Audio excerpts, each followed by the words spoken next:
So, giant battles exist in Dream Team, and we're going to be talking about them today. I'm going to be ranking the 5 giant battles that were in Dream Team. And I want to say right now that I played the giant battles in hard mode. So, this is the criteria for me playing giant battles in hard mode. Not normal mode, hard mode.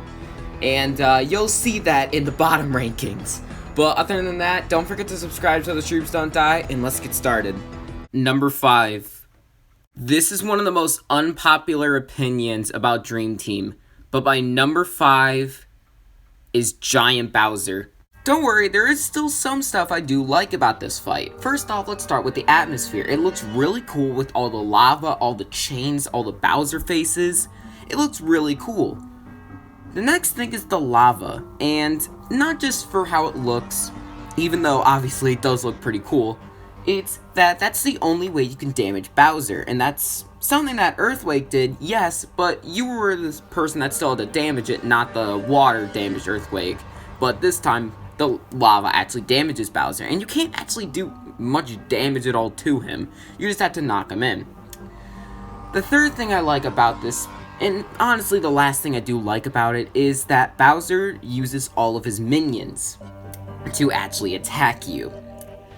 Other than that though, we gotta get to some really minor annoyances. Like, there's only really one minor annoyance, but the rest that I need to talk about is just hugely detrimental that I really do hate this fight. First things first, Dreambird's just involvement is so stupid. Because, first off, I played this in hard mode. If you're playing it in hard mode, I'm pretty sure that you know what this boss is. That's something else. You know what this boss is, so Dreambird constantly just telling you what to do, and this is made worse because of something I'm going to talk about a little bit later for this fight. It's just made worse because of how many things that he talks about. And it's so stupid because it goes on for a long time. It's the final boss. The game treats it like that. Why is Dreambird treating it like the first boss in the game? But that does not compare to my 2 biggest problems with this fight. The first problem is the tilt controls, and this mainly applies for the Beyblade section. And yes, it's a unique concept and it's a good idea. It was horribly executed because you use the tilt controls. And yes, there is annoying parts that in the other giant battles that use tilt controls, and trust me, I will talk about them. But stuff like the finishing star is used in every single one, and it's only used once. Also, the finishing star is an auto win, basically just trying to aim at the star. If you miss, you just don't get as good as items. That's fine. Like, you don't need all the items, you just need to kill the boss, and that's all that matters. But for this, since you can lose, it's very annoying. And the only way that I actually had a good time with this fight is when you do the exact example that they show you right before you actually fight Bowser in the Beyblade section. If you don't, then you're gonna have a horrible time. But oh my god, after the Beyblade section is the worst time I've ever had in Dream Team. Well, problem 2? I took 20 attempts to defeat Giga Giant Bowser. And that's my new name for him, Giga Giant Bowser. The thing about Giga Giant Bowser is that in hard mode, if you don't have perfect inputs, then you won't actually be able to knock him into the lava. And the problem with that is that I don't have a stylus. So I have to basically tap on my DS with my finger, and that's not that accurate. So most of the time, I'm getting knocked into lava or getting crushed with his foot. Basically meaning that I had to restart the boss all over again. And I had to do this 20 times. It is so annoying that I had to continuously repeat it. And this makes all the problems worse, because stuff like Dreambird talking through the whole fight isn't really that annoying if you only have to fight him once. It gets annoying if you're fighting him 20 times, as well as the tilt controls with the Beyblade section, with the finishing star, both of them. It's so infuriating. And that is why I think this is my least favorite boss in all of Dream Team. Just adding as well that this is the hardest boss in any Mario RPG. And it sucks because it's all about the controls that makes it hard, not because it has a ton of HP or a ton of power. It's even harder than in Tasma X in my opinion. This took me 20 attempts, while in Tasma X only took me 4. So this is so difficult and it just needed to be easier. And yes, it's in hard mode, but this is just so unnecessarily difficult. Number 4. Now, I just talked about the boss that I literally hate and despise, but let's just talk about a boss that I just flat out think is bad, and that's the Z-Keeper. Now, as a character, the Z-Keeper is one of my personal favorites, but as a giant battle, he is flat out garbage, and it's for a couple of reasons. But the first reason is that he is basically relying on counterattacks. That is annoying, because hard mode makes the dodges harder to pull off. And again, like I said in the Giant Bowser segment, I don't have a stylus, so it's still pretty hard to dodge all these attacks. And yeah, it's pretty annoying, especially because if you don't dodge some of the attacks, he gets farther away. But again, if you get the easy attacks dodged, then he comes closer to you. And then you drag him down, and then you do really powerful attacks on him. Now, I want to say something. I can't do the spin move for giant battles. I don't know why, I just think that the stylus is almost a necessity when you're pulling it off. At least for like the hammer attacks and the jumping, it's not needed. But for the bros attacks, oh my god, it's very much needed. So I had to basically use jumps on him instead of the really powerful bros attack. And this is horrible because I can't dish out the most powerful attack in the game, which makes this boss longer. Which obviously is not something that I enjoy if I think the boss is bad. The other thing that, of course, this boss has to include is tilt controls. And they're not that bad here because at least they're easy to use, because the dodge that you're using the tilt controls for is not that bad to actually dodge. First things first, it's not changed from hard mode to normal mode, so it's pretty easy to dodge, and that's obviously a great thing. And secondly, if you get hit at least once, you still can make him slow down, which is obviously huge, because this boss is not easy. I think that's something else. I don't like that these bosses are difficult, because it's not difficult because it has a ton of HP. No, it's difficult because the controls for giant battles in Dream Team are just garbage. And that's just something that I can't look over. Number 3. Mount Pajama Jaw has 2 major problems with it, but other than that, I have nothing else to say about it. Obviously, this is probably the most forgettable fight out of the 5, and that's not really a bad thing. At least I don't remember that this boss infuriated me like the other 2 that we already talked about, but the problems definitely still apply. So first things first, you get taught 2 new moves, and that's the uppercut, which I really like, and then the drill stomp.